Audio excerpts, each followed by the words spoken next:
అయ్యకు పెళ్లి కాక ముందుకే పాస్పోర్ట్ల బ్రోకర్ అని పేరుందా లేదా? దుబాయ్ చంద్రశేఖర్ అని పేరు ఎందుకు వచ్చింది మీ అయ్యకు? పాస్పోర్ట్లు దొంగతనం ఇప్పించి విజిటింగ్ వీసాలు ఇప్పించి ఈడికేని హైదరాబాద్కేని బొంబాయి తీసుకుపోయి బొంబాయిలో దించి విమానంలో ఇదే రా దుబాయ్ అని చెప్పినోడు కల్వకుంట్ల చంద్రశేఖరరావు కాదా? కేసీఆర్ నీ దోస్తు ఎక్కడ బతిపడి కాడున్న మాధవరెడ్డిని అడిగితే చెప్పడా ఈ మాట? మీ సింతబడక కాడున్న శ్రీనివాసరెడ్డిని అడిగితే చెప్పడా మీ అయ్యనాడ సిన్సెట్కి ఎందుకు కట్టేసి కొట్టిరు అనేది? చెప్పరా? మీ నాయనకు అందరికి గోరుబుద్దలతో వస్తే మీ నాయనకు పుడితేనే బ్రోకర్, పాస్పోర్ట్ల బ్రోకర్ అని పేరు వచ్చింది మీ నాయనకు. ఇక నువ్వు ఏమని సంసారం లగ్గి పెట్టాలి?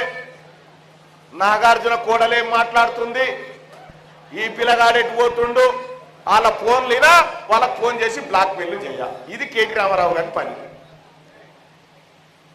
ఒక మాట చెప్తా ఉన్నా, హైదరాబాద్ చుట్టూన్నటువంటి భూములన్నిటినీ కబ్జా పెట్టినోడు ఎవడన్నా? కేటీఆర్. ఇసుక దందాల కారకుడు ఎవడు?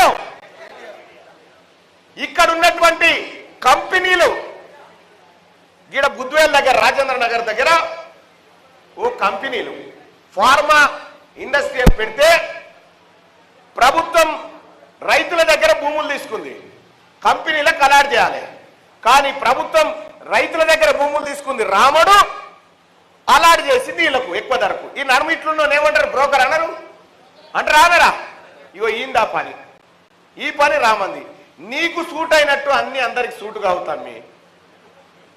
నీకు సూట్ అయినట్టు, నీ కుటుంబానికి సూట్ అయినట్టు వేరేటోళ్ళకు సూటు కావు. ఈ నర్సంపేట చౌరస్తాలో మన ఇద్దరం నిలబడదాం. ఈ నర్సంపేట చౌరస్తాలో మన ఇద్దరం నిలబడదాం. వితౌట్ గన్మెన్ వచ్చాయి, ఎందుకైనా మంచిది. ఎందుకంటే నువ్వు మళ్ళా పోయేది ఉండదు కాబట్టి. ఎవ్వరితోనన్నా నేను శుద్ధ పూసానని నువ్వే తెలుసుకోవచ్చుకో 100 మందిని. ఈ వాళ్ళనే ఇక్కడ వాళ్ళే ఓ 100 మందిని తెచ్చుకొని నేను ఎసంటో నన్ను నువ్వే అడుగు చెప్పిపోతరాలు. ఇక వీడికి వచ్చి తీన్మార్ మల్లన్న మీద కేసులున్నాయి.